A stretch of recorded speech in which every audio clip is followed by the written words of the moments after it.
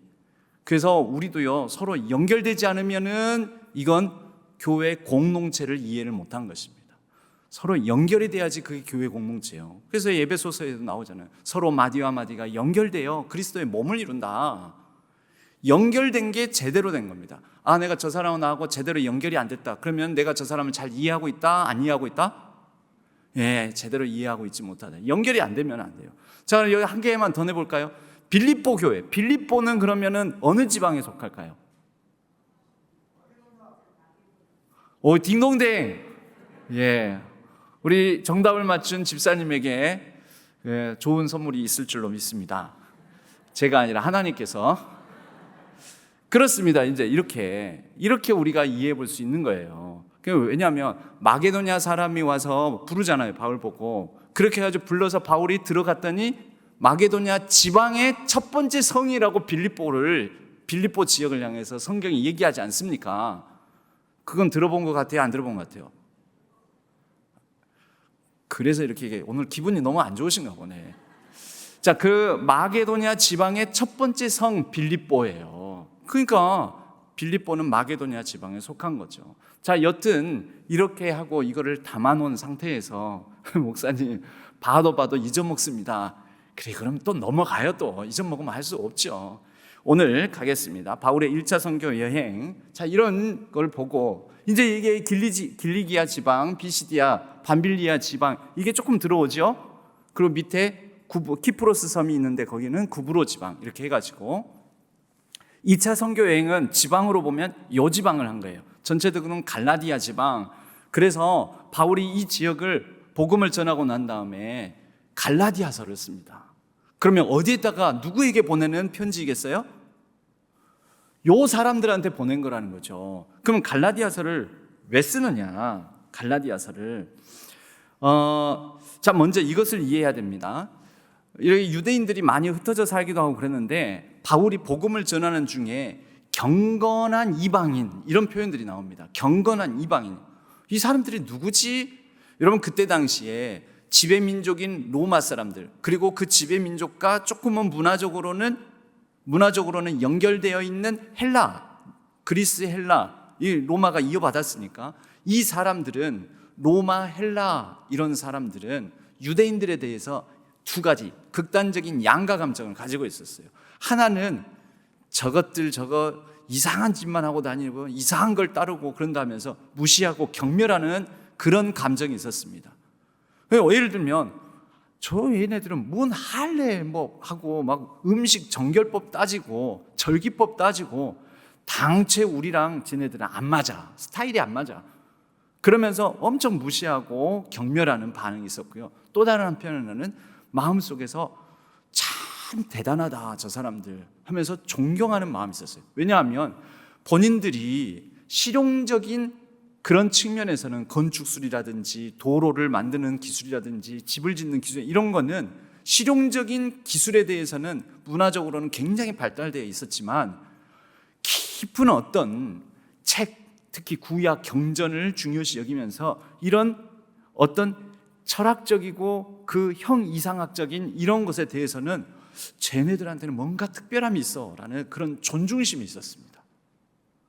그래서 그러한 두 가지 양가 감정이 있었는데 바로 이러한 존경심을 가지고 있는 사람들이 유대교에 심지어 입교하는 사람들까지 있었습니다. 그래서 두 가지 방향으로 나오는데요. 다른 한편으로는 양가 감정에서 무시하고 경멸하는 그런 부류들은 유대인들은 막 핍박하고 그러나 존중하는 사람들 입장에서는 개종하는 사람들도 있었다는 거죠. 그래서 이방인 개종자가 약 400만 명 정도 이 도처에 흩어져 있었다라고 추정을 합니다. 이런 사람들을 그러면 유대 순수 혈통 유대인들이 잘 받아줬냐면 꼭 그렇지는 않았어요.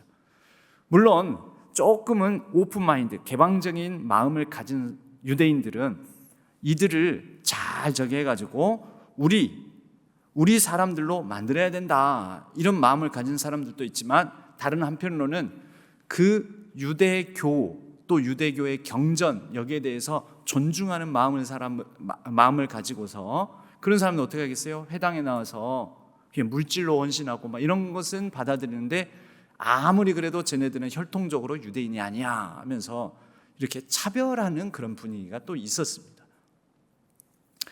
바울이 왜 차별을 해요?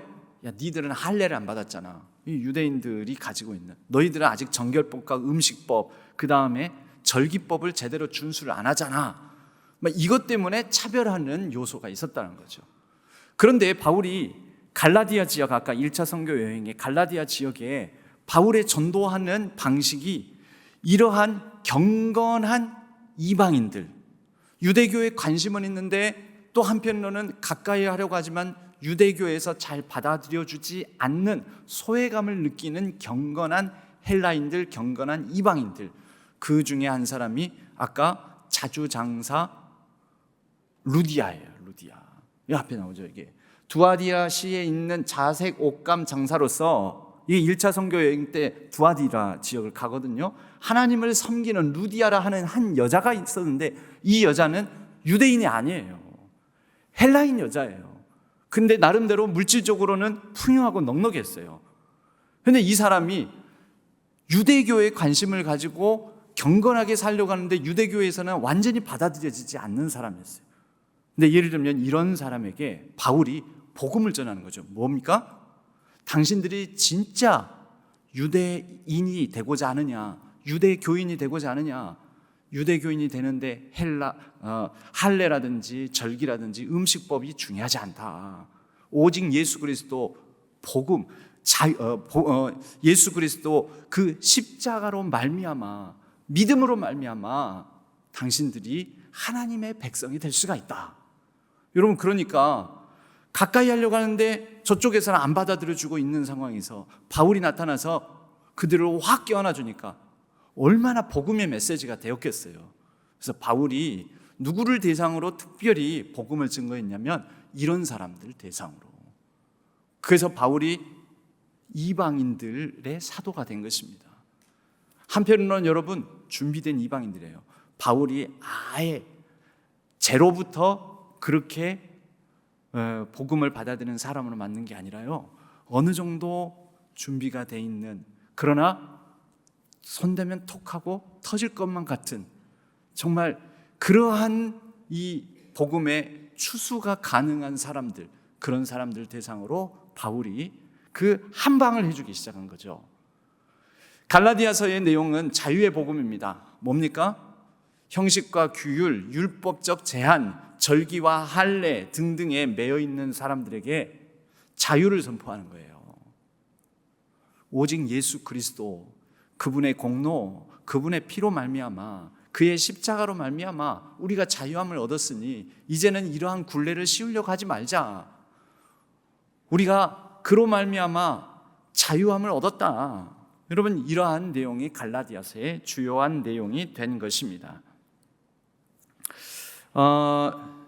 그래서 바울이 이렇게 복음을, 이런 사람들 대상으로 복음을 전했고요. 그래서 이 1차 선교 여정이 끝나고 난 다음에 돌아와서 예루살렘 교회에 보고를 하죠. 그리고 예루살렘 교회에서는 이 바울이 가져온 전도, 선교의 성과를 가지고 격렬한 논쟁을 벌이게 되는데, 그래서 그때 당시 대형 교회가 세 곳이 있었어요. 하나가 당연히 예루살렘 교회고요. 또 다른 하나는 바울과 바나바를 파송한 안디옥 교회. 그리고 또 다른 하나는요, 문화와 문명이 발달하고 또 아까 필로라는 사람이 나타나서 막 그리스 사람들과 유대인들 사이에 일어난 다툼을 황제에게 소를 제기했던 사람이 있었던 알렉산드리아 지역, 여기에 유대인들 많이 살고 있었거든요. 그래서 이 세 곳에 있는 지도자들이 다 예루살렘으로 모입니다. 그래서 여기서 총회를 열어서 결정을 내려요. 그래, 이방인들에게 우리가 헛된 굴레를 씌우지 말자. 그래가지고 우상 숭배와 그리고 음나는 것과 목매어 매달아 죽여서 제물을 드리는 것과 그리고 피채 이렇게 먹는 것, 또 피채 제물을 드리는 것, 이것은 우리가 막고 나머지 할례니 모든 이런 율법적 규정에 대해서는 자유하도록 하자. 그들을 그리스도인으로 받아들이자 라고 정리하고 선포하게 되는 거죠. 여기는 중요한 말씀입니다. 같이 한번 읽어보겠습니다. 이 큰 박스 안에 있는 거 시작. 율법 아래에 있지 아니하리라. 육체의 일은 분명하니 곧 음행과 더러운 것과 호색과 우상 숭배와 주술과 원수 맺는 것과 분쟁과 시기와 분냄과 당짓는 것과 분열함과 이단과 투기와 술 취함과 방탕함과 이런 일을 하는 자들은 하나님의 나라를 유업으로 받지 못할 것이요 라고 바울이 선언합니다. 바로 이러한 행위를 하는 것을 제외하고는 예수 그리스도로 말미암아 구원함을 받는 것에는 어떤 제약도 두지 말자. 다른 한편으로는요, 여기에 보십시오. 저 뒤에 보면 분쟁과 시기와 분냄과 당짓는 것과 분열과 이렇게 나오죠. 거기에 해당하는 건 누구를 염두에 둔 건지 아십니까? 이미 기존에 하나님을 알고 믿는 사람들을 염두에 두고 하는 말이에요. 이미 하나님을 믿는 사람 염두에 두고 그들이 뭐합니까? 우린 유대인이고 쟤들은 헬라인이야. 당짓죠? 우리는 할례를 받는데 쟤네들 할례를 받지 않았어. 지금 차별하는 거죠? 이런 거 하지 말라는 겁니다.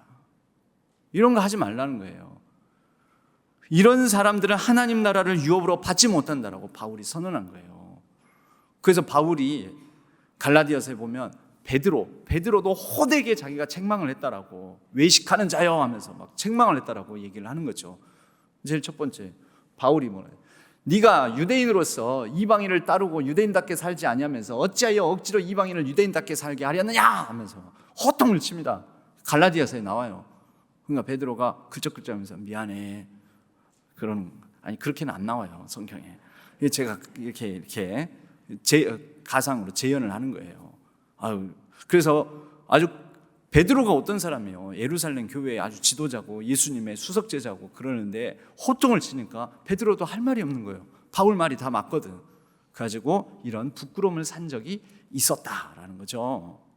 자, 이제 2차 선교 여정으로 갑니다. 이래서 이방인 신자에 대해서 할례를 강요하지 않기로 했고 이방 선교의 문이 활짝 열리게 됩니다. 2차 선교 여정을 떠납니다. 1차 선교 여정은 이제 다시 출발합니다. 근데 이때 좀 사건이 있었죠. 마가하고 헤어졌기 때문에 이로 말미암아 바나바가 또 데리고 가자고 하니까 마가는 안 돼.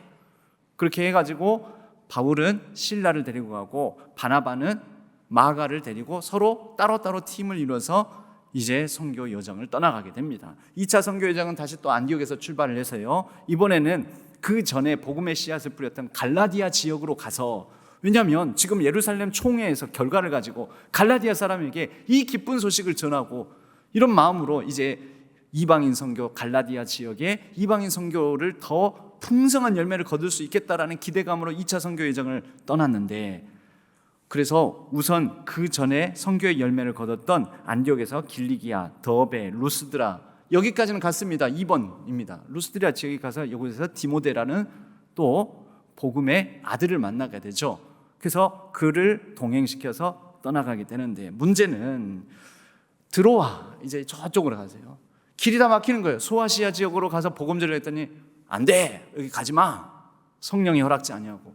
그래서 저쪽으로 가가지고 무시아 지역으로 들어가려고 하는데, 무시아 지역으로 가가지고 비두니아 본도 지역으로 이쪽으로 가려고 하는데 거기도 또 막히는 거예요.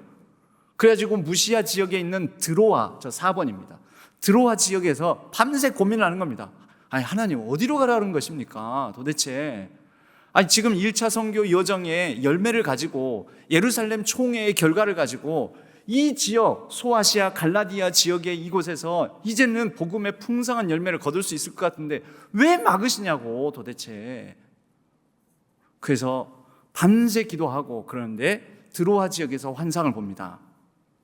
건너와서 우리를 도와주세요. 건너와서 우리를 도와주세요. 아 여기구나 여기구나 하고 디모데 그리고 실라와 더불어서 회의를 하죠. 서로 같이 기도하고 난 다음에 하나님께서 소아시아, 무시아, 갈라디아, 비두니아 본도가 아닌 유럽 지역으로 우리를 가라고 한다. 그래서 마게도냐 지역으로 건너가게 되는 것이죠. 그래서 마게도냐 지역에 빌립보, 그리고 어디요? 데살로니가, 그리고 여기서 이제 쫓겨와요. 여기서 데살로니가에서 소동을 막 일으켜가지고 쫓겨와서 저기에 베레아, 그리고 여기까지 와가지고 또 소동을 피우니까 아덴, 그리고 아덴에서 고린도 지역으로. 그래서 마게도냐 지역 중심으로 열심히 하려고 하는데 거기서 막 죽을 뻔도 하고 소동이 일어나고 그러니까 아가야 지방까지 쫓겨 내려오다시피 내려오게 된 것입니다. 여러분, 이게 말은 이렇게 제가 쉽게 하지만 얼마나 힘들었겠어요. 사실 지치기도 하고 고나기도 하고. 그런데 바로 고린도 지역, 바로 9번에 해당됩니다. 이 고린도 지역에서 바울이 그 서신, 편지를 씁니다.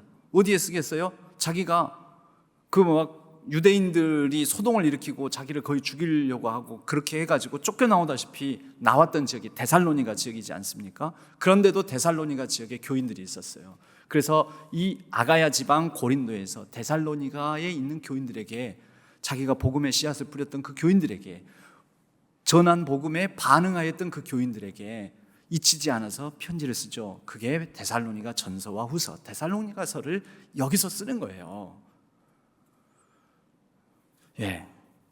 자우지간 그렇습니다. 또 까먹어도 돼요. 나중에 또 하게. 그렇게 해서 데살로니가 지역에서 마저 복음을 제대로 막 이렇게 A부터 Z까지 다 전했어야 되는 마저 못 전해가지고 그곳에서 복음을 받아들이는 사람들이 예수 그리스도에 다시 오신다라는 이 약속을 오해를 해요. 그래서 오해를 한 내용이 뭐냐면, 야, 예수님 다시 오신대, 일 안 해도 돼, 대충 살아도 된대. 왜? 곧 끝난대. 다 모든 게 다 끝난대. 그래서 그 오해를 풀어주기 위해서 바울이 데살로니가서를 통해 예수님의 재림에 대해서 얘기를 합니다. 그리고 자신도 도망 나왔잖아요. 근데 거기 남겨진 교인들도 힘들 거 아닙니까? 그들의 믿음을 격려를 합니다. 격려를 하고, 그리고 예수님의 재림에 대한 오해를 풀어주고, 거기에서 그런 말이 나와요. 일하기 싫으면 먹지도 말라고. 진짜라니까요. 그래가지고 그곳에서 너희들이 종말을 기다리면서 아무것도 안 하고 살아가는 것은 그건 믿음의 행위가 아니다, 이제 이런 메시지를 전하게 되는 것입니다. 자, 그리고 나서 돌아오죠. 저쪽에서 아가야 지방에서 소아시아 지역을 거쳐서 오면서 에베소를, 원래는 에베소를 작정하고 소아시아 지역에 에베소를 중심으로 해서 복음 전하려고 했는데 에베소를 잠깐 들리면서 하나님께서 나를 살려주시면 내가 3차 선교 여행 때 이곳을 오겠다. 그렇게 이제 거쳐서 돌아가고요. 돌아가가지고 실제 3차 선교 여정에서는 에베소에서 대부분의 시간을 머뭅니다. 그래서 다시 안디옥에서 이제 출발을 해서요, 바로 출발합니다. 사도행전에는 2차와 3차 사이에 간격이 없어요. 한 절로 끝내고 바로 출발을 해요. 바로 출발을 해가지고 소아시아 지역의 에베소에서 아주 큰 부흥도 있었지만 큰 소동도 있었어요. 그리고 이 에베소 지역에서 고린도 교회 직전에 2차 선교 여정 때 정말 1년 8개월을 머물면서 18개월을 머물면서 복음을 전했던, 1년 6개월이죠. 머물면서 복음을 전했던 그 고린도 지역에 관한 소식을 듣는데 고린도 지역에 있는 사람들이 바울을 오해하는 거죠. 그 사람은 사도도 아니래. 복음을 잘못 전해줬대. 너희들 할례도 받아야 돼. 막 이런 거에서부터 서로 막 은사 가지고 다투는 일들, 막 서로 먹는 거 가지고 다투는 일들. 야, 그거 황제에게 제물로 바쳤던 음식 먹으면 안 돼. 이런 거. 네 은사가 크냐 내 은사가 크냐 막 그런 거 가지고 다투는 거. 누구한테 복음 훈련을 받고 이 복음을 들었느냐에 따라서 서로 당파를 짓고 갈라지는 거.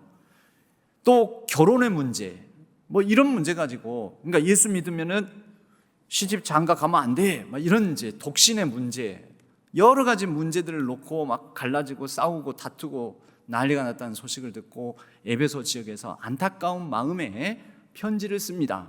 우리에게 전해지기는 고린도전서와 후서가 전해지는데 바로 이곳에서 고린도전서를 씁니다.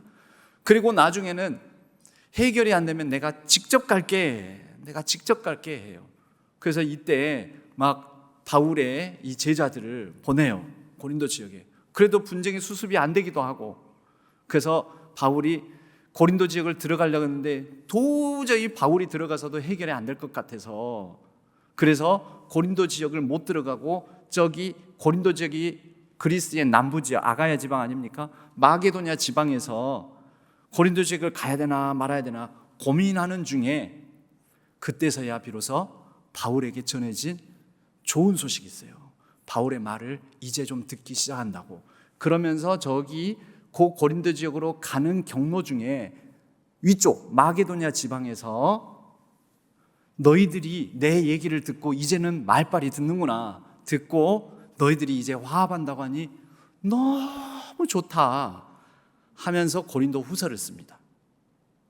저 아가야 지방 이르기 전에, 그러니까 고린도 들어가기 전에 저 윗지방에서 너무 좋다, 먼저 내가 편지를 너희들에게 보낸다, 너희들 잘했다, 너무 좋다. 그리고 그 다음에 고린도 지역까지 들어가고 난 다음에 다시 복귀를 하죠. 어떻게 해요? 고린도 지역에 들어왔다가 들어오면서는 급하게 들어옵니다. 그러면서 에베소를 들리지 않고 에베소의 장로들만 밀레도에서 오라 그래가지고 그곳에서 고별 설교를 하고 급하게 예루살렘으로 들어가면서 한 말이 오늘 우리가 읽은 본문의 말씀입니다. 다 외우셨죠?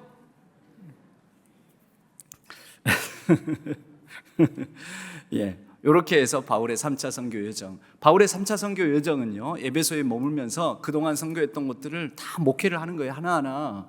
그래서 고린도전서 쓰고 고린도 후서 쓰고, 하나 빼먹었네요. 아까 들어오기 전에 고린도에 이제 와서 너희들이 이제 화합하고 평화롭게 지낸다니 좋다 하면서 이곳에서 또 바울은 더 큰 꿈을 꿉니다. 비전을. 그게 뭐냐면 로마에서 온 교인들을 고린도 지역에서 만났잖아요. 예를 들면 누구예요?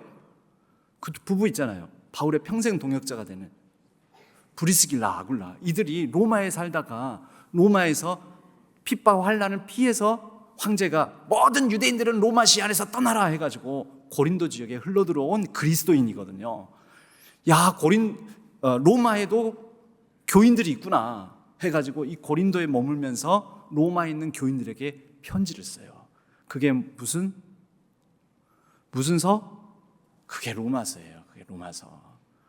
여러분, 신약에 있는 이 서신서들이 다는 아니어도 대략이라도 좀 이렇게 정리가 되시죠?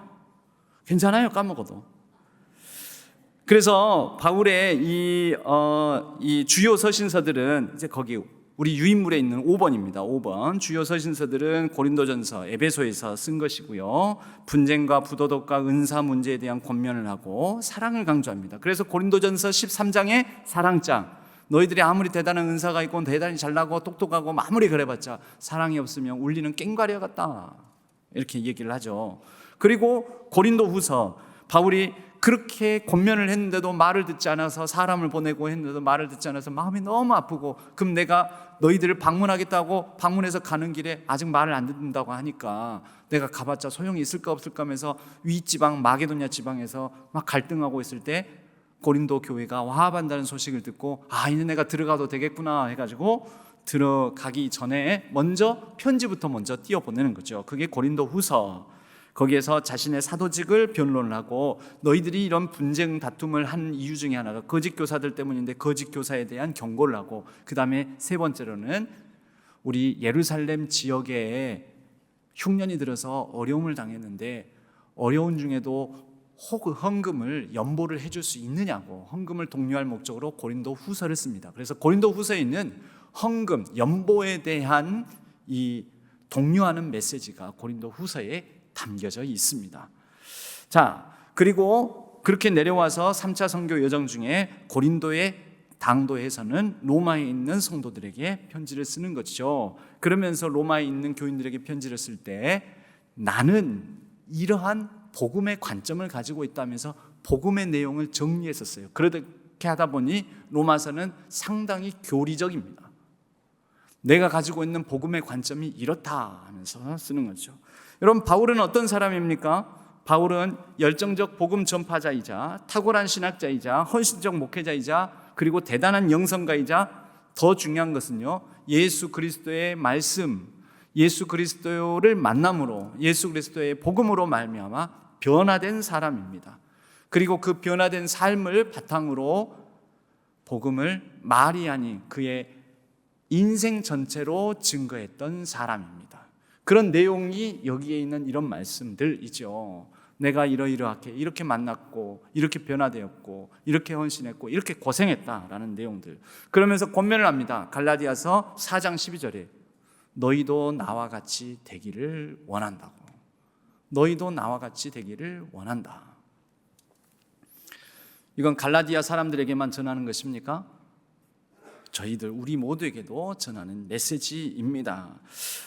마지막 부분입니다. 신약 성경을 이해할 때, 특별히 서신서 부분들을 이해할 때요. 신약 성경의 정확한 표현은 신약 성경 서신서를 이해할 때요. 초대교회의 세 가지 문제를 중심으로, 특히 서신서의 중심이 바울 서신서이지 않습니까? 그래서 세 가지 문제에 초점을 맞춰서 바울이 복음을 증거하게 되는데요.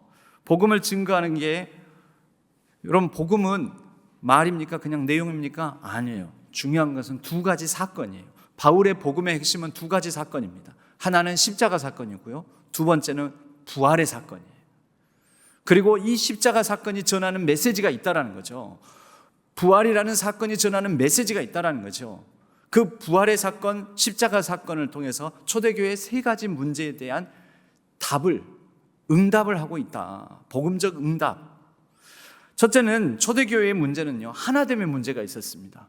그러니까 거꾸로 말하자면 하나되지 않았습니다. 유대인과 헬라인 사이에 하나되지 못하는 문제.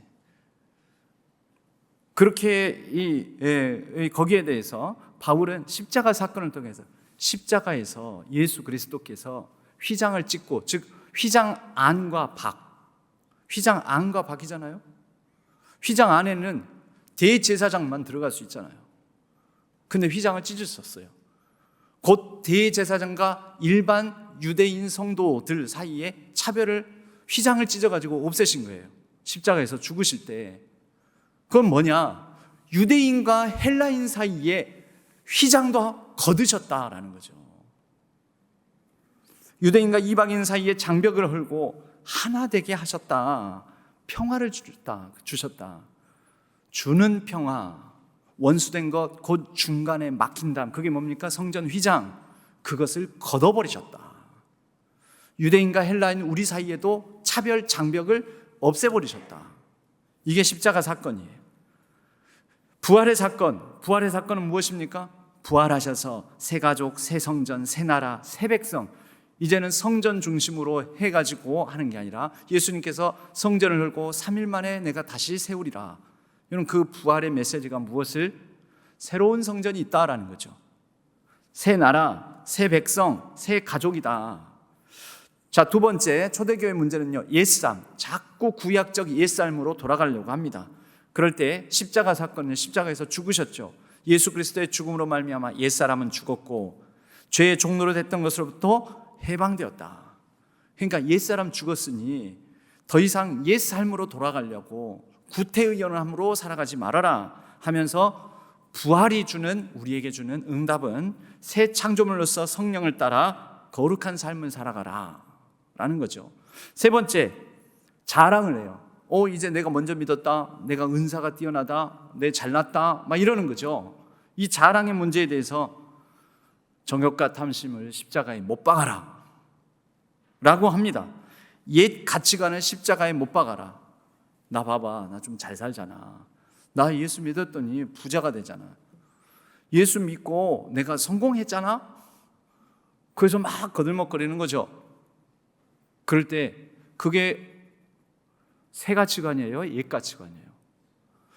옛 사람이 죽었으니 새 가치관을 가지고 살아야 되는데 옛 가치관을 가지고 자랑을 일삼으니 오직 십자가 그리스도만을 자랑하고 그렇게 구원받은 존재로서의 전적인 하나님의 은혜 위에는 자랑할 것이 없다라고 십자가의 복음을 통해서 이러한 응답을 줍니다. 그리고 부활을 통해서는요, 우리 모두 지금 잘 살고 못 살고 높고 낮고 뭐 형편이 좋고 나쁘고 뭐 돈이 많고 적고 잘나고 똑똑하고 뭐 이런 걸 여부를 떠나서 이런 거는 우리가 누릴 진짜 영광이 아니다. 이보다 더 큰 영광, 더 좋은 영광이 있다. 부활이 우리에게 그걸 보여주지 않느냐. 우리가 부활하여 이 땅의 모든 가치관과 다른 새로운 몸, 새로운 신령함으로 우리에게 주어질 더 좋고 귀한 영광이 우리에게 있다. 이것이 성도의 영광이다. 이것이 바로 바울의 복음, 십자가 사건과 부활의 사건을 가지고 증언했던 일평생 나의 생명도 조금도 귀한 것으로 여기지 않겠노라라고 증언했던 복음인 것입니다. 이러한 복음을 가지고 우리도 교회의 역사, 앞에다 신한 교회의 역사를 복음을 증거하는 변화된 삶으로, 변화된 삶에 저와 여러분의 인생의 히스토리가 같이 모여지고 쌓이고 하면서 복음을 증언하면 우리 신앙교회에 하나님께서 인정하시고 귀하고 칭찬 영광을 받으실 놀라운 히스토리로, 역사로 이루어 갈 줄로 믿습니다. 기도하겠습니다.